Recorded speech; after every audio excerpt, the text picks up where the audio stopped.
उत्तर प्रदेश के हाथरस जिले में एक सत्संग के दौरान भगदड़ मच गई। इस भगदड़ में 130 से अधिक श्रद्धालुओं की मौत हो गई है, जबकि सैकड़ों अन्य घायल भी हुए हैं।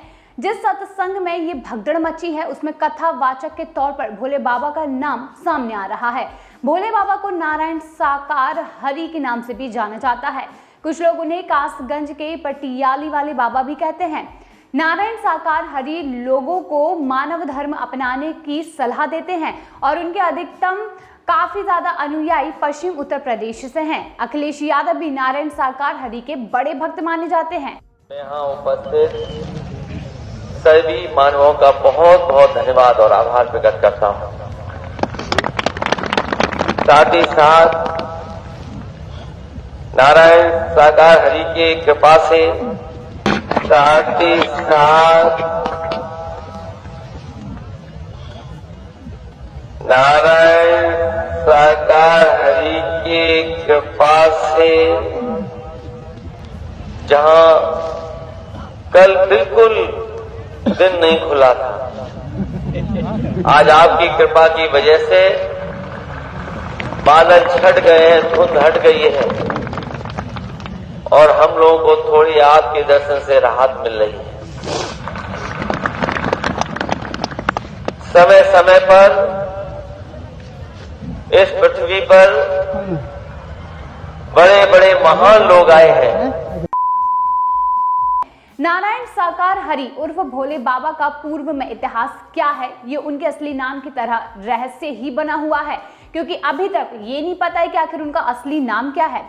कुछ लोग और मीडिया की रिपोर्ट्स उनको इंटेलिजेंस ब्यूरो का पूर्व अधिकारी बताते हैं, जबकि कुछ जगहों पर उन्हें भारतीय सेना का रिटायर्ड सैनिक लिखा गया है। कई लोग उन्हें पुलिस का सेवानिवृत्त जवान भी बताते हैं। कहा जाता है कि रिटायरमेंट के बाद नारायण साकार हरि अलीगढ़, एटा और आसपास के जिलों में लोगों के समूहों को संबोधित करने लगे। धीरे धीरे उनका प्रचार बढ़ता गया, जिससे लोगों की तादाद में बढ़ोतरी होने लगी। कथित भोले बाबा उर्फ नारायण साकार हरि के आयोजनों से पहले आयोजक पोस्टरों और पदयात्रा आदि से इलाके में खूब प्रचार करते हैं। वो मानव धर्म की बात करते हैं। उनका अर्थ और वाक्य है, मानव धर्म सत्य था, है और हमेशा रहेगा। उनके पोस्टरों के ऊपर नारायण साकार हरि के समूचे ब्राह्मण में जय जयकार लिखी जाती है और उनके प्रवचनों में सोच कर देखो तथा क्या साथ जाएगा जैसी लाइनें अक्सर दोहराई जाती हैं।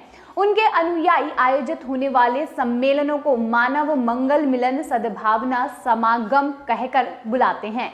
कोरोना काल में भी तमाम रोक टोक के बावजूद भोले बाबा के सत्संग जारी रहते थे। तब उन्होंने 50 लोगों की अनुमति मांगी थी, लेकिन इसके बावजूद 50,000 से अधिक लोगों का जमावड़ा लगा दिया था।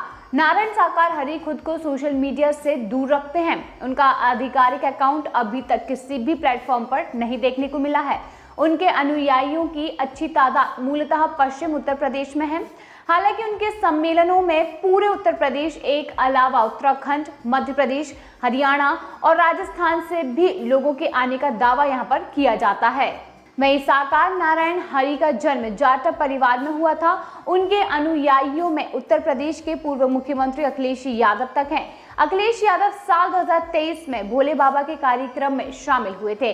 तब उन्होंने इस कार्यक्रम की तस्वीरें न सिर्फ अपने एक्स हैंडल पर शेयर की थी, बल्कि कैप्शन में नारायण साकार हरि के संपूर्ण ब्राह्मण में सदा सदा के लिए जय जयकार हो, ये भी लिखा था। इसी दौरान अखिलेश यादव ने भोले बाबा की सभा में उमड़ी भीड़ को भी दिखाया था। भीड़ में सिख समुदाय के लोग भी नजर आ रहे थे। बताया जाता है कि नारायण साकार हरि का सत्संग खत्म होने के बाद उनके पैरों के नीचे दबी मिट्टी को छूने और हासिल करने के लिए खींचातानी होती थी। कई बार आयोजक लोगों को लाइन में लगकर नारायण साकार हरि के पैरों से दबी मिट्टी देते थे। हादसे के बाद से बाबा अंडरग्राउंड हो चुका है। जी हाँ, पुलिस रात भर उसकी तलाश में छापेमारी करती रही। पुलिस मैनीपुर में बाबा के आश्रम में पहुंची, लेकिन वहां भी बाबा नहीं मिला। मैनपुरी में आश्रम के बाहर पुलिस तैनात है। इधर वकील गौरव द्विवेदी ने इलाहाबाद हाई कोर्ट में PIL दायर करके हादसे की CBI जांच की मांग की है। सीएम योगी आदित्यनाथ ने अधिकारियों से देर रात तक हादसे की रिपोर्ट लेते रहे। वहीं सुबह 11 बजे हाथरस के जिला अस्पताल भी वे पहुंचे। इससे में हादसा सत्संग खत्म होने के बाद भोले बाबा निकले तो चरण रज लेने के लिए महिलाएं टूट पड़ी। जी हां, भीड़ हादसे के लिए वॉलंटियर्स ने वाटर कैनन का उपयोग किया और बचने के लिए भीड़ इधर से उधर भागने लगी और भगदड़ मच गई। लोग एक दूसरे को रौंदते हुए आगे बढ़ने लगे। कौन है ये भोले बाबा? भोले बाबा का असली नाम क्या है? ये आज सभी के मन में सवाल है। आपको बताते चलें कि भोले बाबा का असली नाम सूरजपाल है और वो एटा का रहने वाला है। करीब 25 साल से सत्संग कर रहा है। पश्चिमी उत्तर प्रदेश के अलावा राजस्थान, हरियाणा में भी अनुयायी हैं। मंगलवार को 50,000 से ज्यादा लोग यहां पर पहुंचे हुए थे। हाथरस भगदड़ मामले में पुलिस ने 22 लोगों पर एफआईआर दर्ज की है, लेकिन इसमें भोले बाबा का नाम नहीं है। जी हां, मुख्य सेवादार देव प्रकाश और अन्य अज्ञात सेवादारों और आयोजकों को आरोपी यहां पर बनाया गया है, लेकिन जो मुख्य आरोपी है यानी कि ये भोले बाबा, जिनका नाम इस एफआईआर में लिखा ही नहीं गया है। आज के समय में अंधविश्वास और इस तरीके की चीजें काफी ज्यादा बढ़ती नजर आ रही हैं। जब भी ऐसा कोई सत्संग होता है तो लोग बिना कुछ सोचे समझे उसमें उमड़ते जाते हैं और भीड़ एकत्रित हो जाती है। लेकिन क्या आप जानते हैं कि यह आपके जीवन के लिए कितना नुकसानदायक हो सकता है? ऐसे ही सोचते हैं तो आप देख सकते हैं कि हाथरस में इस सत्संग के दौरान 130 से ज्यादा लोगों की मौत हो चुकी है। जब यहाँ पर सीएम योगी आदित्यनाथ जायजा लेने पहुंचे तो वहां पर उन्होंने देखा कि किस तरीके से लाशें पड़ी थी, लोग तड़प रहे थे। उन सभी को देखकर ये अनुमान लगाया जा सकता है कि लोग किस तरीके से ये भूल जाते हैं कि हम किस अंधविश्वास की ओर आगे बढ़ते चले जा रहे हैं।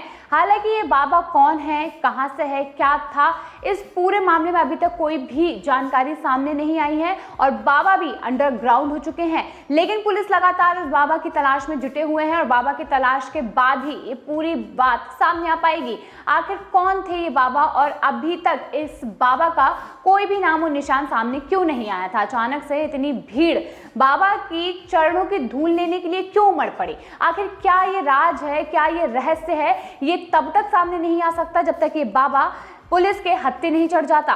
तो दोस्तों, अगर आपने ये खबर देखी है और आप सोचते हैं कि हाथरस में ये जो हादसा हुआ है, ये जो बाबा है, ये किस विषय में, क्या आप इस विषय में क्या जानते हैं?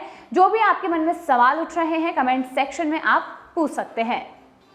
और सिकंदरा राव के पास हाथरस जनपद में एक मुगलगढ़ी गांव है, वहाँ पे भोले बाबा का प्रोग्राम चल रहा था। ये जो सूचना प्राप्त हुई है उसमें भगदड़ से थोड़ा नीचे लोगों की डेथ हुई है। हमारे यहाँ एटा हॉस्पिटल में अब तक 27 डेड बॉडी आ गई है, जिसमें 23 महिलाएं हैं, 3 बच्चे हैं और 1 पुरुष की डेड बॉडी है।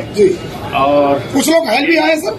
घायल अभी नहीं आए हैं और ये बहुत दुखद घटना है। भगवान इनकी आत्मा को शांति प्रदान कप्तान साहब, यहाँ पे जो लोग कुछ बॉडी एटा पहुंची है, क्या हाथरस भी है, अलीगढ़ भी है, और भी जनपदों में ये क्या जानकारी प्राप्त कर रहे हैं? ये जानकारी अभी हमको नहीं है। जानकारी प्राप्त कर रहे हैं ये अब हम यहाँ से बैठे कुछ नहीं बता सकते। कितना है सर? और यहाँ पे 27 डेड बॉडी आई है, इनके पंचायतनामा की कार्रवाई की हम व्यवस्था कर रहे हैं। कारण क्या होता है?